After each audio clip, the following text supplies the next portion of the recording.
The arising concern that a lot of people have about raising children bilingually, especially in the preschool years, is based on the conceptualization that the human brain at birth is essentially monolingual.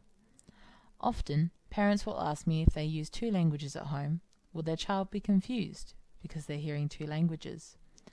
And parents are often asked my advice about whether they should use one language for each parent role, which is a widely known strategy for parents who are raising children bilingually.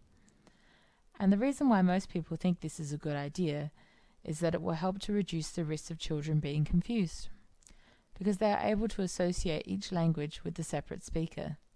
The fear is that both parents use both languages, especially if they're using both languages interchangeably in the same conversation and within the same sentences, that the children will not be able to separate these languages.